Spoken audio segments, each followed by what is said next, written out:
Bueno, después de todas las vicisitudes, vamos a tratar con la idea de Zigbee.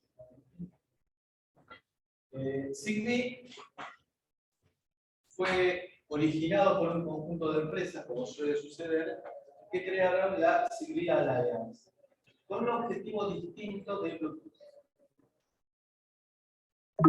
Zigbee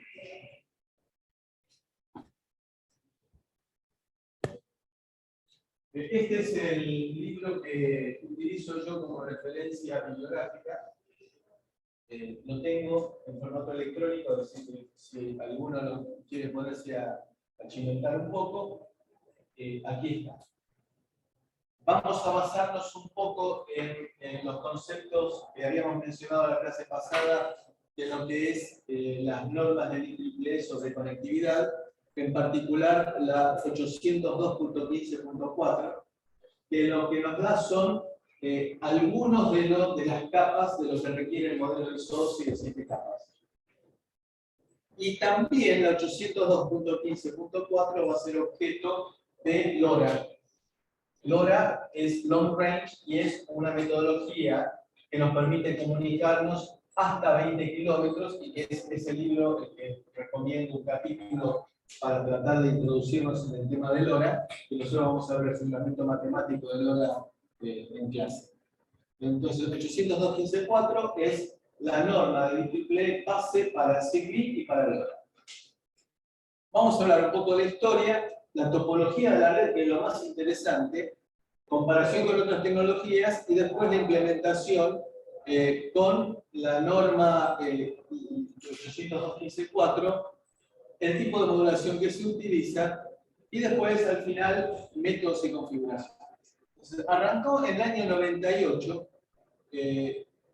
Zigbee porque Wi-Fi y Bluetooth ya existían en ese momento, pero no satisfacían los requerimientos de un ingeniero que quisiera trabajar en un sistema de adquisición de datos distribuido. No estaba pensado para eso. Zigbee, ampliamente difundido, pero recuerden siempre, requiere igual potencia en ambos nodos, lo cual para un adquisidor de datos que está en forma remota alimentado con pilas es imposible. Y Bluetooth tiene los problemas que mencionábamos, de que es una estructura de tipo radial que tiene una cantidad muy limitada de nodos que se pueden llegar a conectar. Y aparte es una configuración física rígida, de tipo estrella rígido.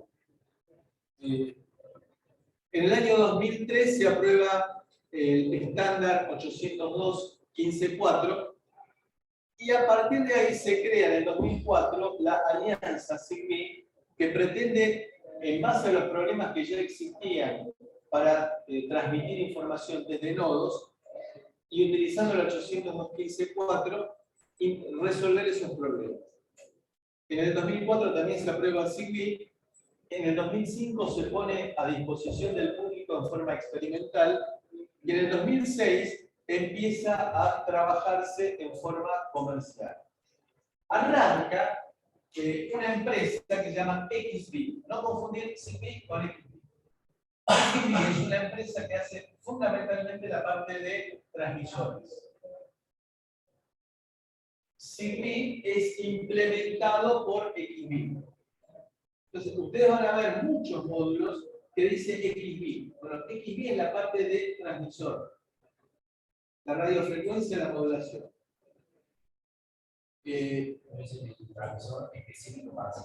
Sí. En realidad, después XBee hizo otra serie de cosas. Lo que pasa es que hay nichos que están reservados. Por ejemplo, LoRa, que va a ser nuestra estrella probablemente de esta parte del curso, está, hay una empresa que se llama Semtech que tiene el dominio completo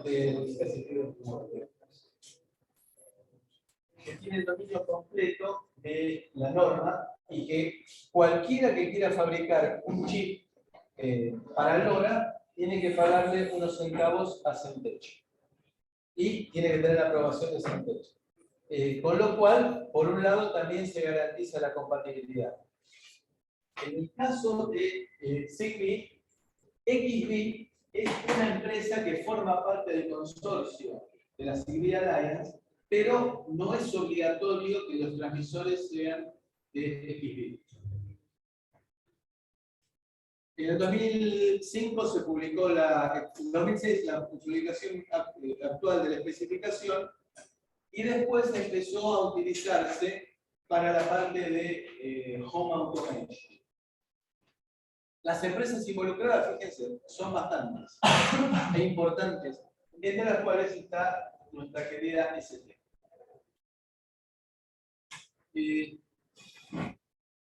Hay tres tipos de dispositivos en la red Zigbee.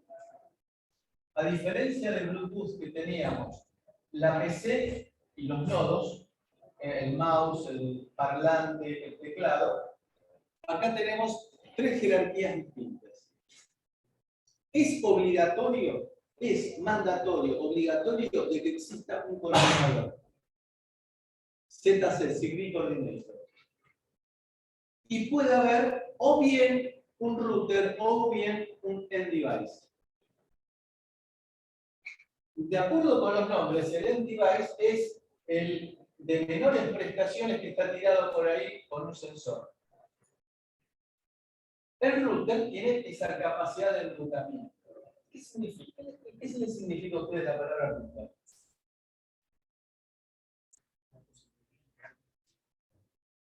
Que manda algo, que recibe algo y sabe a dónde mandar.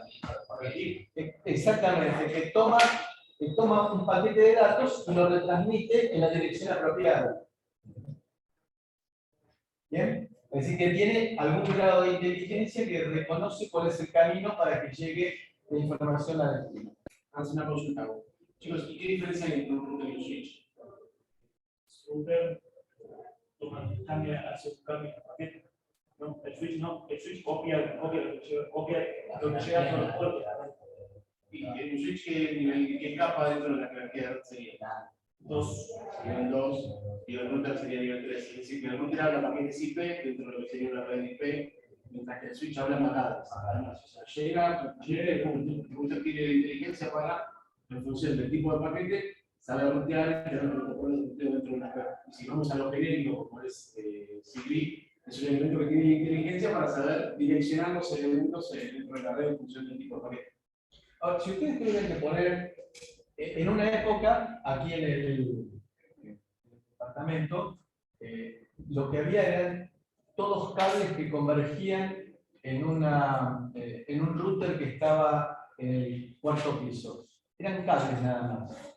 Con lo cual, en una oportunidad, en este lugar, ahí había un box en el cual estaba la oficina del director de departamento y que dejaba el director de departamento su computadora, estoy hablando de hace más de 20 años, 25 años más o menos, principios de Internet, que dejaba para que bajara su correo electrónico cada 15 minutos.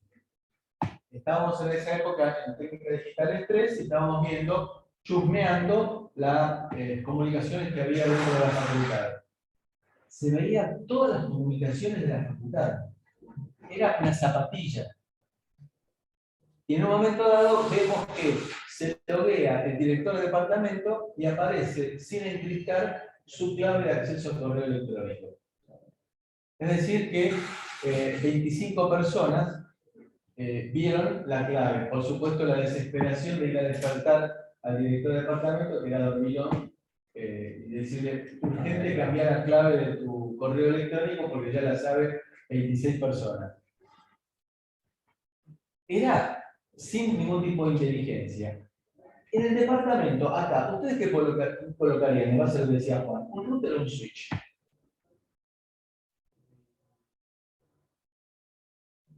Depende de la granularidad que tienes. Yo por ahí pondría un switch y dejaría el router como una entrada principal. ¿Con qué criterio pondría un switch? Sí.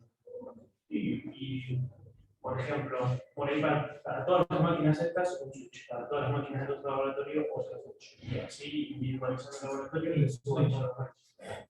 Es un switch. Es más, casi seguro que es un switch. Casi seguro que es un switch. Es más, y también igual ahora están los switch administrables, no son tan tontos como Sería no son. 2,5 la ISOSI. 2,5, no son tan tontos. Tienen algún tipo de En nuestro caso, entonces, el router va a tener capacidad de enrutamiento. Va a tener una tabla de ruteo. Esa es quizás la gran diferencia entre un router y un switch, que tiene tablas, que sabe para dónde tirar los paquetes de acuerdo con el destino que se haya propuesto.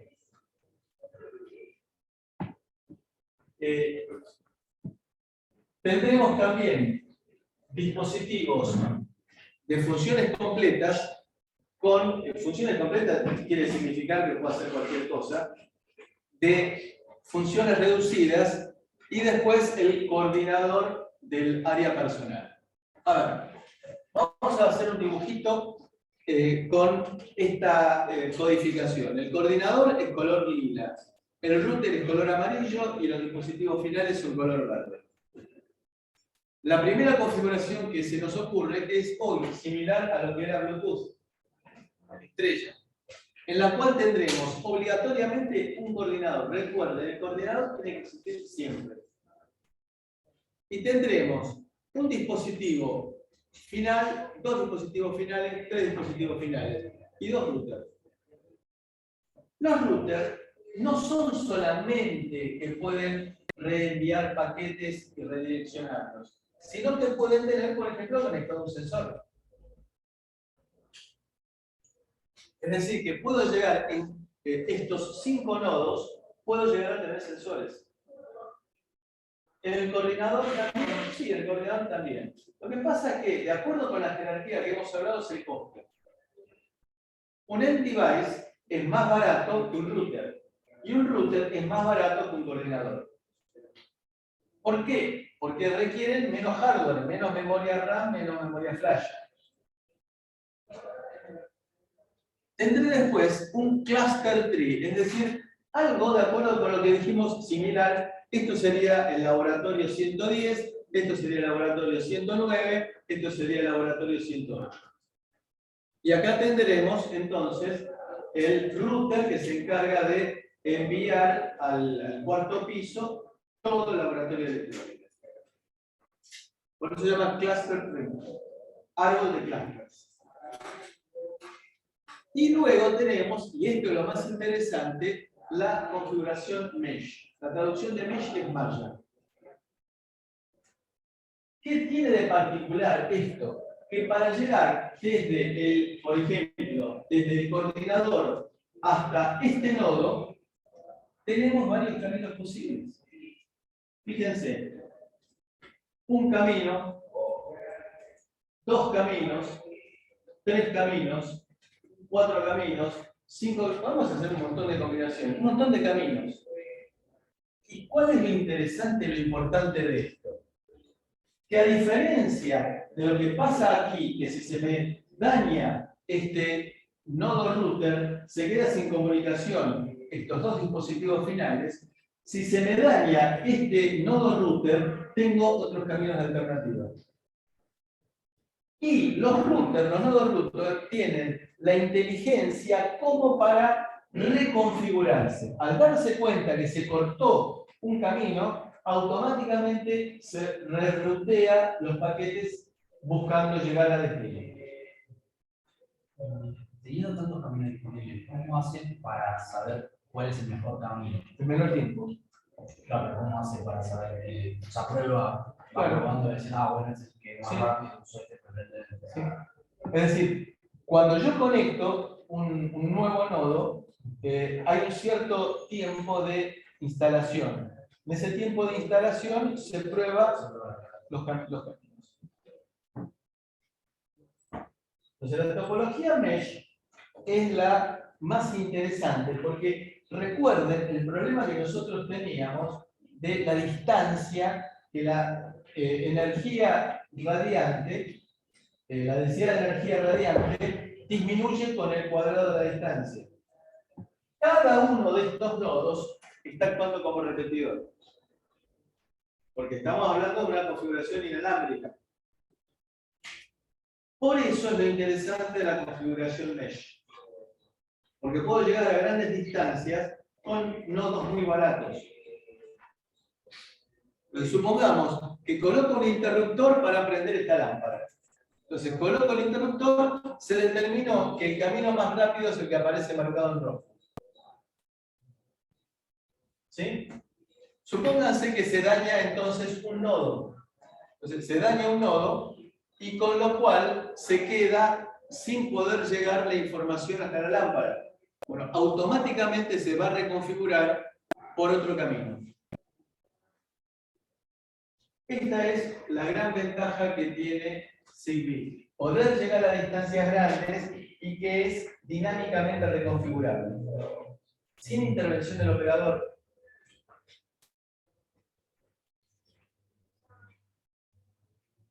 Zigbee tiene más o menos el mismo alcance que Bluetooth, un poquito mayor, pero la velocidad de transferencia es menor.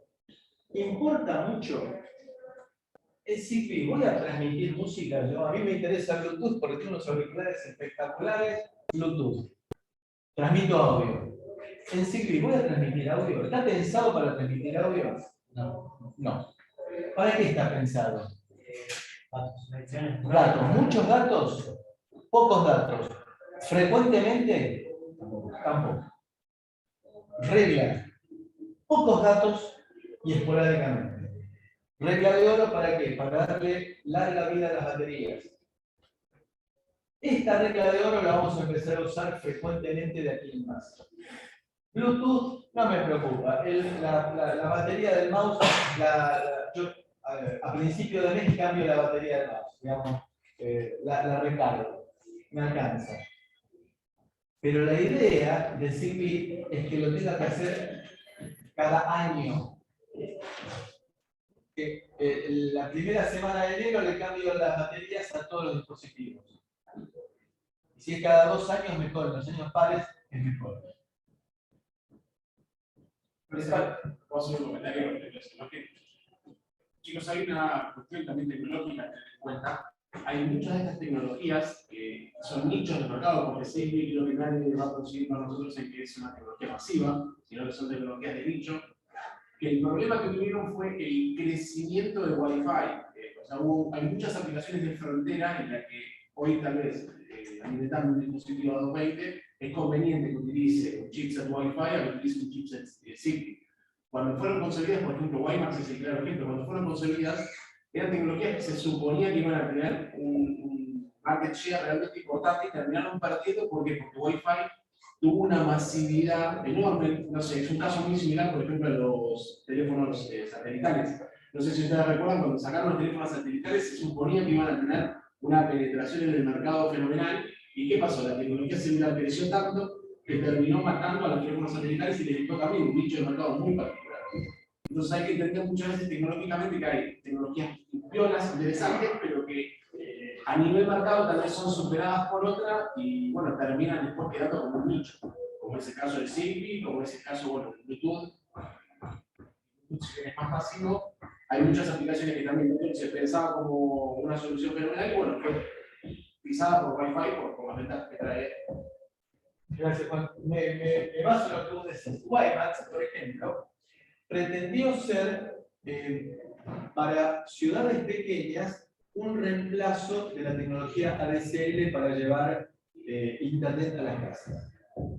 Por ejemplo, se pensaba en las localidades costeras, que son en la costa atlántica, que son pequeños grupos, poner una antena alta en el centro y usar eso para enviar Wi-Fi a todo el pueblo. Claro, 2 temas importantes. Primero, el abaratamiento de la fibra óptica.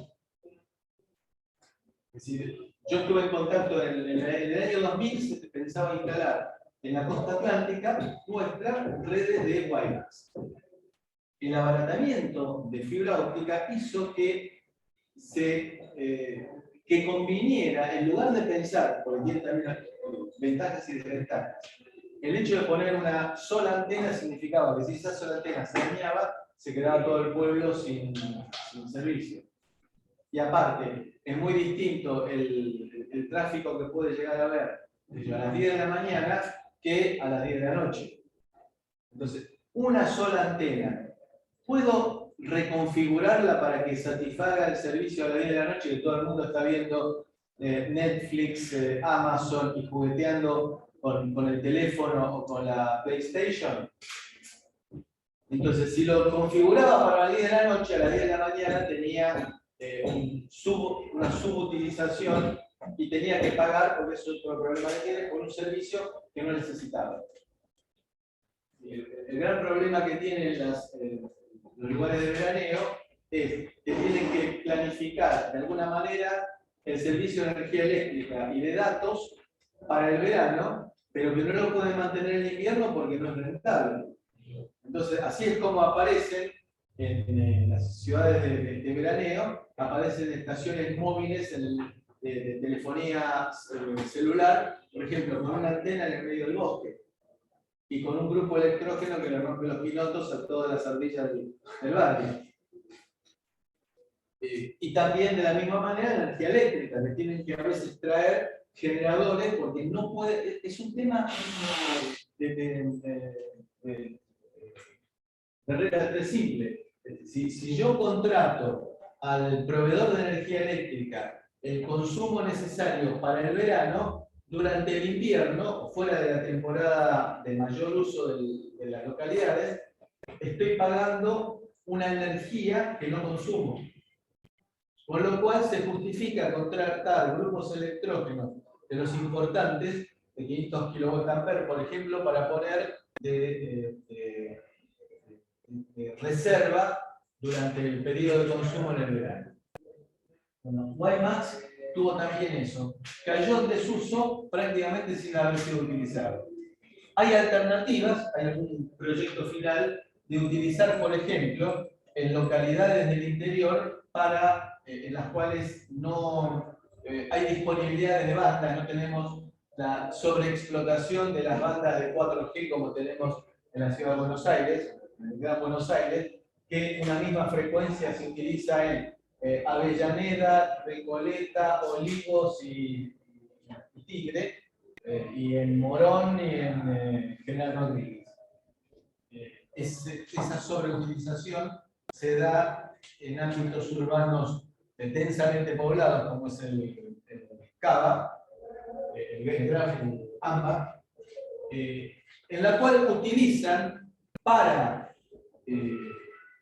fines de transmisión de datos bandas de 4G. Se reemplazan WiMAX por 4G. Y acá nos aparece también la que vamos a mencionar en la próxima clase, que es GSM.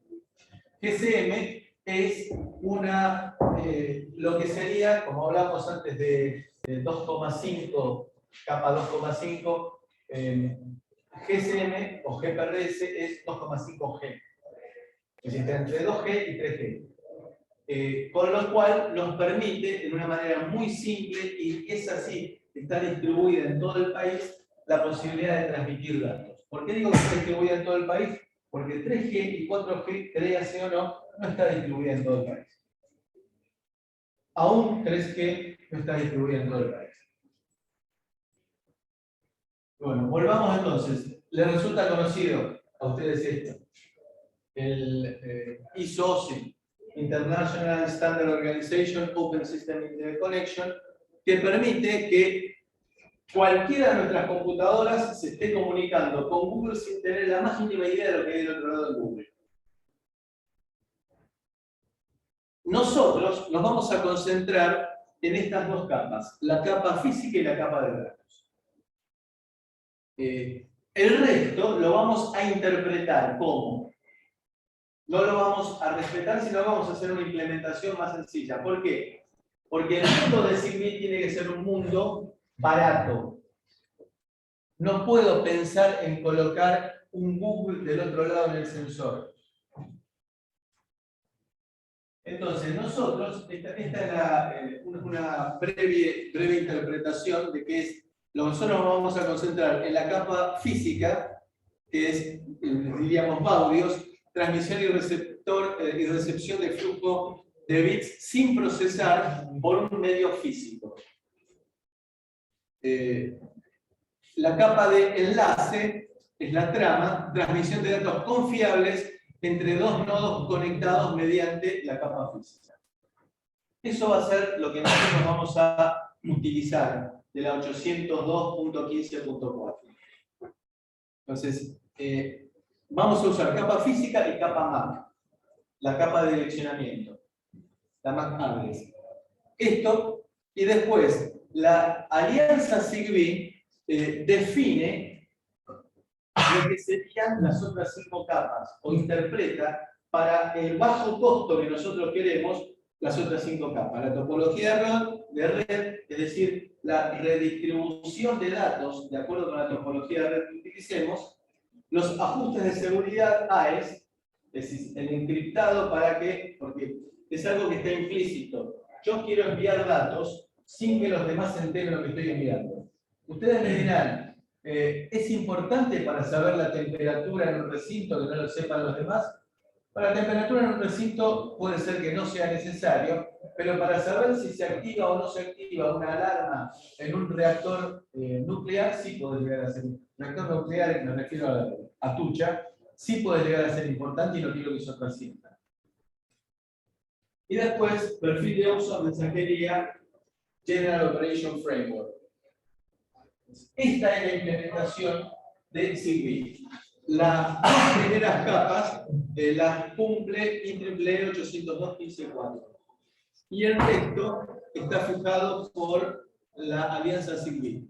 La parte de red, Star, Mesh, Cluster Tree, es decir, la definición de la topología, la parte de seguridad y la interfaz con la aplicación. Y acá está la aplicación hecha por el usuario. Entonces, la interfaz está fijada también por la alianza Zigbee. La parte física, a ver, ¿cómo se les ocurre a ustedes que trabaja una red? Arranquemos de una red cableada. ¿Cómo trabaja una red cableada? Es decir, quiero transmitir datos. Desde esta computadora, quiero transmitir datos hacia aquella otra computadora. ¿Cómo hago? ¿Empiezo a tirar datos así sobre la red? Hay que pensar a quién se la vas a mandar. Bien, lo tengo identificado. O identificar una IP. Bien. Supongamos que tengo el IP. Le tiro los datos a la IP. La router, se va a mandar un tipo de datos. Bien, ya en el momento que se me ocurre, le aviso al router, quiero transcomunicarme con aquella computadora, cuya IP está en No sé, no te sé, porque no sé mucho de red, pero supongo que no. O sea, que hay un tipo de coordinación en la red que, bueno, como ya no te toca, pero que cosas te va a tocar, ahí sí empieza a mandar. Entonces tendría que tener un arbitrador que diga que hable cada uno. Y por ejemplo, Existió en alguna configuración de red eso, pero hoy en día, en la cual se pretende que sea comunicación entre pares, peer-to-peer, tiene que haber la posibilidad de que nos comuniquemos directamente. Sí, un switch de por medio, sí, no. Sí, pongamos que puede haber un switch, Claro. pero el switch, las funciones que cumple son bastante pagas. No tiene poder de arbitración. O sea, vos el switch, una vez que ya sabes que la IP a quien más cables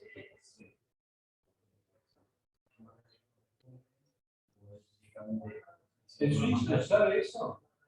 no tiene una tabla que una IP Ese es el router. El switch es mucho más pago. bueno, igual con la Mac bastaría. Con la Mac Ya vi, pero yo voy a algo mucho más trivial. En el momento que se le ocurre, transmito, ¡pum!, tiro los datos sobre la red. Yo tengo entendido que medio que sí. Ajá, entonces tengan cuidado cuando salen del garage de sus autos, con sus autos, porque si se mandan hacia la calle se van a hacer pelota enseguida. Sin fijarse si viene alguien. Se puede tener algún tipo de arbitración, pero en algún momento vos decís, cuando sale, porque si comunican 10 gigabits, ¿cómo hacen? Tienen que esperar tiempos de habilitación, a que toque, que... A ver, abro el garage. ¿Qué es lo que hago cuando abro el garage? Salgo hacia lo bestia. Primero me fijo, miro. ¿Está ocupado el canal? Es decir, la calle. Es decir, veo, ¿hay portadoras solamente en la red? ¿O hay datos que están moviéndose? Si hay portadoras, significa no hay nadie en la calle. Me mando. Pero miro. ¿Y cómo significa en una red mirar? En una red mirar significa, pongo 1010 y leo en la red, ¿apareció 1010? Si apareció 1010 significa la red me corresponde. Si me aparece algo distinto, significa que en ese mismo lapso, entre que yo asomé la cabeza y vi que no venía nadie, hubo otro que se mandó, que hizo lo mismo. Vio que no venía nadie y se mandó. Si el otro me pone 0101 y yo pongo 1010, nos superponemos y la conclusión es que ninguno de los dos está leyendo lo mismo que puso. Hay un conflicto. Si vos te querés fijar si el canal está libre, para que el canal esté libre, ¿haces una transmisión? No. Leo simplemente, me fijo, ¿hay portadora o hay conmutación de datos? ¿Hay 01010110? Si no recibís nada, que está ahí. Claro, es decir, si yo detecto que solamente hay portadora, está el canal libre. Y me largo a transmitir. Entonces, lo primero que hago es detectar portadora. Carrier sense. Acceso múltiple. Multiple access. Y lo que estoy diciendo, yo escribo 1010 y leo 1010 significa bárbaro. Yo ya estoy en poder del canal. Y fíjense, estoy en poder del canal porque cualquier otro que quiera chusmear a ver si puede transmitir dice no, apareció 1010, alguien lo está usando el canal. Antes de mandar el 1010 me fijo solamente la portadora. Exactamente, Carrier Sense, detección de portadora. Claro, que sí, antes de ver si la portadora está libre y mando el 1010, ya estoy interfiriendo. Por eso, primero detecto que haya solamente portadora, es decir, que el lago esté tranquilo. Y ahí mando. Y leo a ver si lo que aparece es lo que yo mando. Si hay otro que se mandó simultáneamente porque hizo la misma operación, no voy a leer 1010, sino que voy a leer una porquería. Entonces, ¿qué es lo que hago? Me retiro. El otro, que también estaba poniendo datos, se retira, porque también él escribió 0101 y vio que no estaba apareciendo 0101, sino que aparecía la colisión entre los dos. Ambos nos retiramos y disparamos un timer cuasi aleatorio. Bueno, pues si es el mismo tiempo. Ahí las probabilidades que los dos volvamos a colisionar son bajísimas. Entonces, Carrier Sense Multiple Access Collision Detection. Eso entonces lo hago en las redes cableadas. ¿Y en las redes inalámbricas?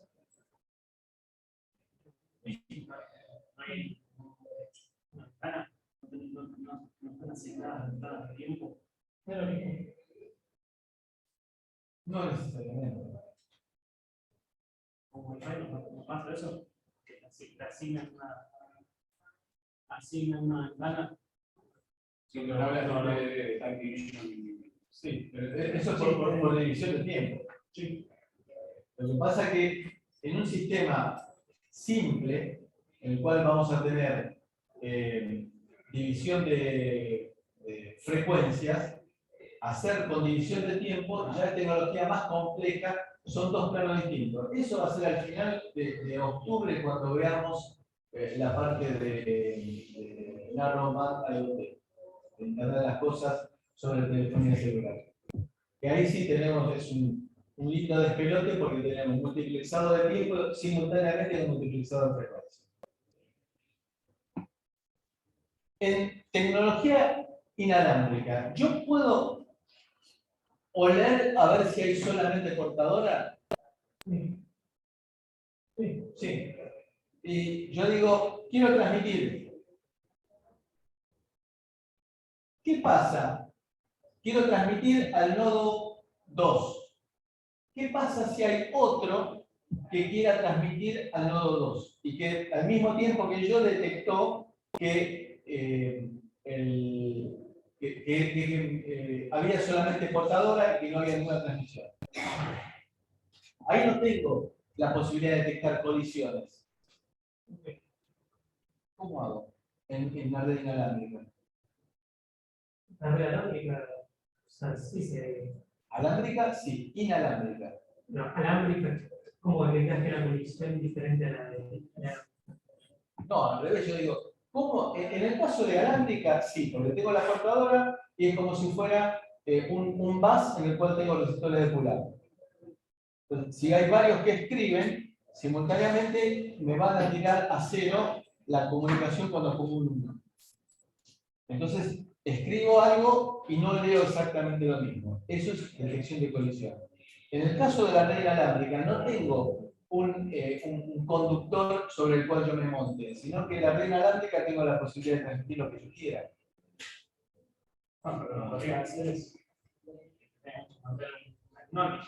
Bien. Entonces, supongamos que nosotros dos nos queremos comunicar con el nodo Juan. Si los dos miramos, no hay nadie que esté transmitiendo, me quiero comunicar con el nodo Juan. ¿Qué va a hacer Juan? Exactamente. Entonces, como él no va a recibir, estoy haciendo valer mi autoridad de profesor, él no va a recibir el reconocimiento de Juan, él no va a transmitir. Eso es Carrier Sense, Multiple Access, Collision Avoidance. Evitación sería la traducción, evitación de colisiones. ¿Por qué? Porque el receptor, a quien va destinado el paquete, dice con quién quiere transmitir, con quién quiere comunicarse.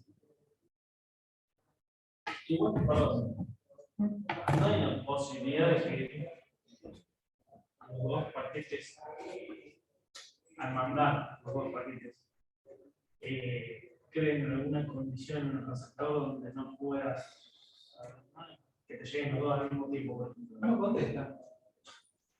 Es fácil. ¿Cómo? Si el receptor no lo entiende, no contesta. Y ninguno de los dos transmite. Y en ese momento, ¿qué es lo que hacemos? Disparamos los dos un timer pseudo aleatorio y después volvemos a intentar. Sí. Yo me perdí en el caso ese que dijo que hay colisión, que uno manda 1.0.0 y otro manda 0.1.0.1 y ninguno de los dos lee el canal lo que mandó. Sí. ¿Qué se hace ahí? Se pone como un. Para que queden. Se retiran los dos, dejan de transmitir, se retiran los dos que estaban colisionando, los dos o los múltiples, podría darse el caso que fuera más de dos, pero los dos o más que estaban colisionando se retiran, dejan de transmitir y disparan un timer en el cual, un timer pseudo aleatorio, en el cual dicen dentro de tantos milisegundos vuelvo a intentar. Como es pseudo aleatorio, la posibilidad, la probabilidad de que los dos que se retiraron vuelvan a tratar de tomar el canal simultáneamente es bajísima. Sí. Las redes inalámbricas, ¿cómo hacen? Porque esto no puede existir a no pero, o sea, ellos que mandan al mismo tiempo, no al mismo tiempo, pero en algún punto, si están enviando sobre la misma frecuencia, no hay diferencia, o sea, el receptor no encuentra interferencia entre dos comunicaciones. Ahí depende de la modulación que se utilice. Y de vuelta, si el receptor no entiende, no contesta. Bueno, para lo que digo, o sea, sí, no contesta, pero no no es la mayoría de veces porque no tiene mejores técnicas. O sea, sí puede pasar que una vez no entienda, pero no puede pasar que todo el tiempo no entienda, o 10 veces, Sí puede pasar. 3 veces no entienda. Sí puede pasar. Si estoy en el límite de la distancia, y eso lo vamos a ver de vuelta, digamos, yo estoy anunciando los próximos capítulos de la serie. Cuando veamos LoRa, vamos a ver que con la distancia se van a necesitar múltiples retransmisiones para ir llenando los paquetitos de bits que le van quedando sin poder determinar. Es decir, puede haber múltiples retransmisiones. Sí. Tengan en cuenta, chicos, que esto no aplica para Wi-Fi. Wi-Fi es otra cosa, o sea, está hablando de la 802.14. En general, Wi-Fi lo que tiene es lo que decía en TDD, Time Division, pero porque es otro tipo de población, otro tipo de tecnología completamente distinta. Y en otro tipo de requerimientos, se supone que Wi-Fi estoy conectado doble. Punto. Y acá estamos buscando la forma de estirar la vida útil de las baterías. Bueno, esto sería el mapa de la collision avoidance. ¿Cuál es el mecanismo que utilizo? Este es el diagrama del flujo. Para verlo ustedes, si quieren, lo pueden ver más en detalle. Y tengo interfaces de programación ya prefijadas por el fabricante. Si el fabricante me dice, mira, probá, esta es la forma en la cual yo te recomiendo que te comuniques con tu aplicación. Es decir, tenés un conjunto de funciones y un conjunto de estructuras que las utilizas para comunicarte con tu aplicación. Ese es un mecanismo. Hay otro mecanismo que lo mencionamos cuando hablábamos de modems, los comandos AT. Es decir, todos estos módulos, tanto Bluetooth como Zigbee como LoRa, pueden ser manejados por comandos AT. Los comandos AT surgieron en la década del 90 con una familia de modems de una empresa que se llamó Hayes. Como el profesor de acá de la facultad, el capo de MATLAB. Esa empresa, que como suele suceder después desapareció, fijó toda una serie de comandos AT. AT es la abreviatura de attention. Es decir, modem, dame bola, prestame atención. Entonces, HHAM 0 significa descolgar. No, perdón, colgar. ATH1 significa descolgar. Eso es lo que se usaba para acceder a la línea telefónica y poder discar para comunicarse con el modem receptor. Lo que estoy diciendo es que he llegado a mandar el diseño de placas de circuito impreso por este mecanismo en esa época muy primitivo, que era comunicarme con el fabricante que tenía una línea en la cual había un modem. Entonces, uno se comunicaba modem contra modem y transmitía, y del otro lado lo guardaban un archivo que yo llamaba por teléfono después. Juan, mandé el archivo Pepito 1.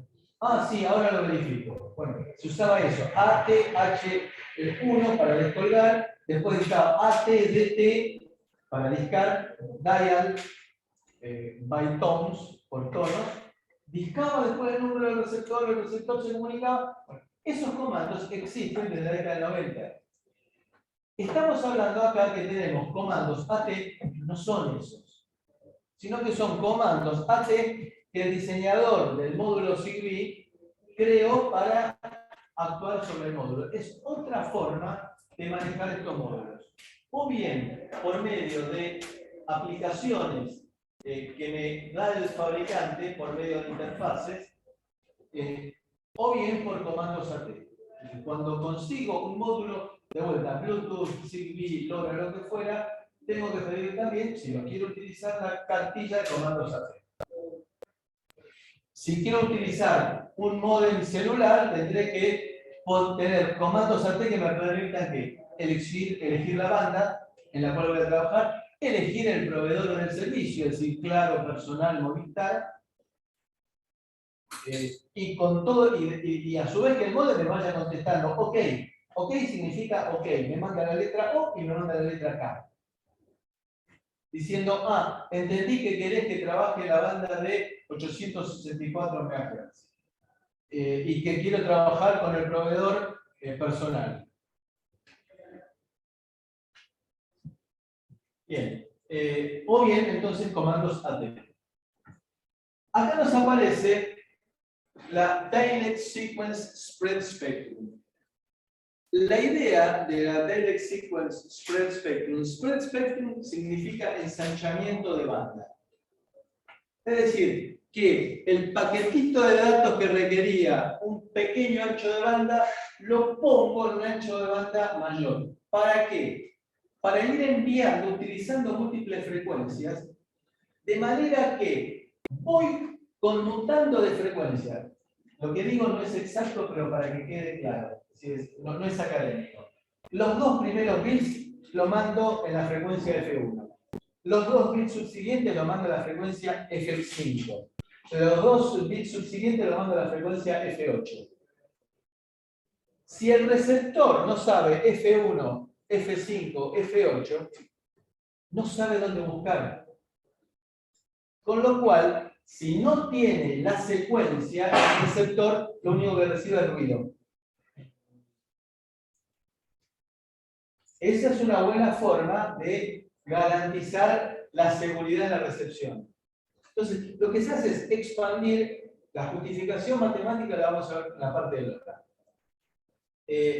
Expandir la banda como para ir enviando paquetitos en distintas frecuencias. Y de esta manera, el multiple access que teníamos en el caso de cableado, que era con collision detection, acá es con collision avoidance, es decir, detectar cuando el medio está ocupado o no, y que se establezca una comunicación bidireccional entre el emisor y el receptor con el cual nos estamos intentando comunicar. La modulación es BPCK, es decir, por desplazamiento de fase, y que si le agregamos variación de amplitud, es decir, en la BPCK teníamos solamente esta constelación de puntos debido a enviar ceros o unos, mientras que si enviamos con la variación de amplitud también, le estamos agregando enviar 2 bits más por cada baudí. Sí. Y no es en realidad que se agregó dos fases más a la población. Por el hecho de variar la amplitud. Ahí no, la fase, el módulo de fasor que describe cada pared de bits no es la misma. O sea, en QAM era que creo que variaba la fase, la amplitud y la fase. Acá no solamente está variando cada 45 grados la fase.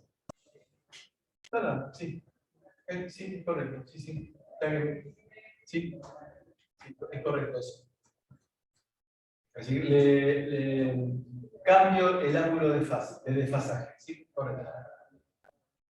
En la parte de seguridad vamos a trabajar con datos encriptados de 128 bits de clave de encriptado. Es una clave, 128 bits de AES es muy poderoso. Y siempre recuerden que es un tema costo-beneficio. Si yo voy a tratar de decodificar la comunicación que le envía Putin a sus generales, es muy valiosa. Voy a poner esfuerzo, voy a poner un montón de guita y un montón de equipamiento. Si es para saber el estado de un interruptor o la temperatura en un recinto, ¿vale la pena que ponga todo ese equipamiento? No. Entonces, AES 128 para este tipo de aplicaciones de uso general es recontra súper suficiente y es muy difícil que sea decodificado.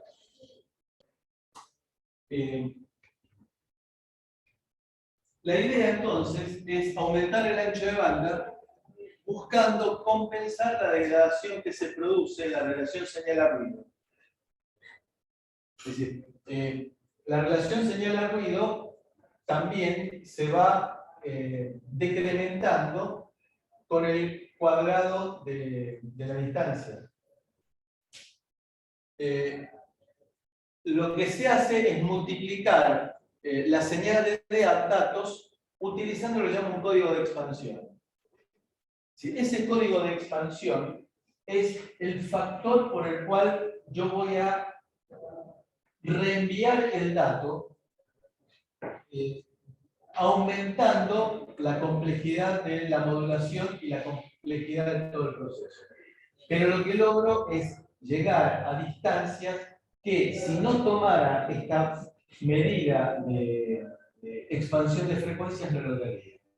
¿Cómo se hace eso? Bueno, la idea de todo esto es, por ejemplo, y con esto redondeamos esta parte, porque sería repetición de lo que vamos a ver en el log. Tengo estos datos, tengo esta secuencia de código. Esta secuencia de código es un conjunto de unos y ceros. Multiplico la señal de datos por la secuencia de código. Con una particularidad, fíjense que la secuencia de datos y la secuencia de código no es 0, 1, sino que es 1 menos 1. ¿Por qué? Porque si yo multiplico por 0, cancelo todo lo que tenga del otro lado. Entonces, si yo multiplico, si esto fuera, la señal de datos fuera 1 y 0, todo el tiempo en el cual tengo la señal de datos en 0, no transmitiría nada. Porque multiplicar 0 por cualquier cosa me da 0. Utilizo entonces 0 y menos 1. Perdón, 1 y menos 1.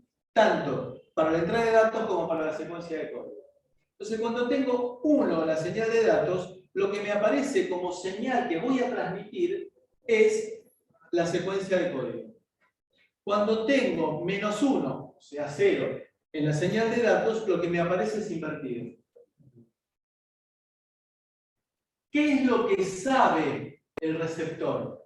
El receptor conoce la secuencia de código. En el momento en el cual arrancamos, se le informa cuál es la secuencia de código. Entonces, nosotros transmitimos en espectro ensanchado, entonces, lo que, fíjense, esto sería el dato que quiero transmitir. Este sería el espectro del dato que quiero transmitir. Cuando ensancho al multiplicar por ceros y unos, es decir, por unos y menos unos, lo que hago es ensanchar, porque fíjense que tengo una cantidad de transiciones mucho mayor.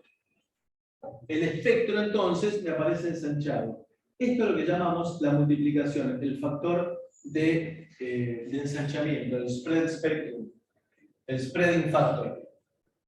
Entonces, en el receptor recibí esto, conozco la secuencia de código y de esa manera recupero la señal. Lo que hice fue entonces trabajar la transmisión en banda ensanchada y después en la recepción la reconfiguro.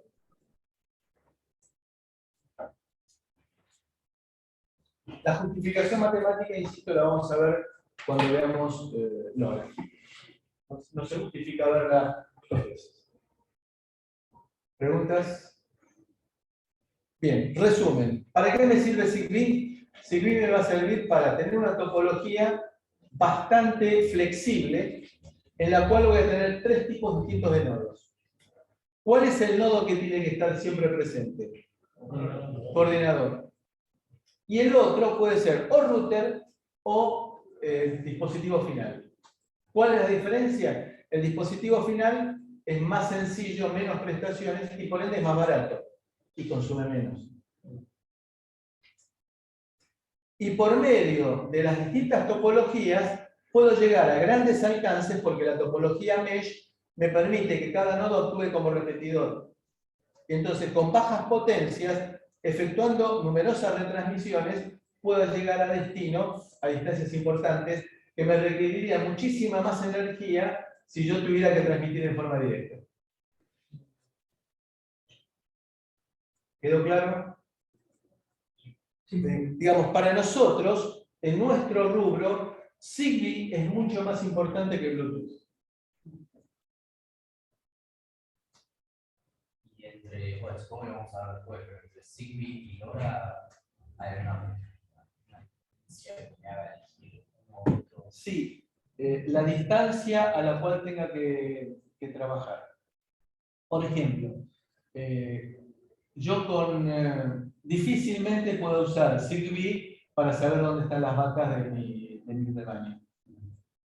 En el caso de LoRa puedo llegar a tener, de acuerdo con lo que dice este libro, 20 kilómetros. Yo lo noto difícil, pero 10 kilómetros en un ambiente como la Pampa nuestra se puede lograr bastante No bien. tiene, digamos, muchos edificios o cosas que Ni tampoco ondulaciones. Y en ese caso sí me interesa porque la idea es que a la vaca le voy a poner en la oreja le voy a poner un dispositivo. Yo le voy a mostrar foto, ¿no? La vaca se banca un dispositivo grandecito. No es un ratoncito. Entonces, en ese dispositivo le voy a guardar las vacunas que le di, dónde se las di, quién es el propietario, y también le voy a poner un nodo LoRa como para que me diga dónde está, de una manera que vamos a ver también cómo es la triangulación para saberlo, dónde está y, por ejemplo, medir la temperatura de la oreja. Y estamos hablando de distancia. O si no, el otro caso típico es en lugares en los cuales yo quiero manejar el riego. Y el caso que yo vi es el caso típico en Mendoza, en los viñedos, que son kilómetros en los cuales yo podría poner nodos separados, que yo 50 metros uno del otro, lo podría poner. Pero a mí no me interesa medir la humedad cada 50 metros. Entonces ahí le puedo poner también LoRa. Por eso, la diferencia fundamental entre LoRa y Zigbee es la topología. En LoRa no es frecuente que haga topología mesh. Y también la autonomía y la distancia a la cual puedo llegar. ¿Está bien? ¿Más preguntas? Vamos a tomar café. Después Juan nos va a estructurar adecuadamente. Vamos a hacer un proyecto en la segunda parte, así que quédense como están, no se desordenen nada más.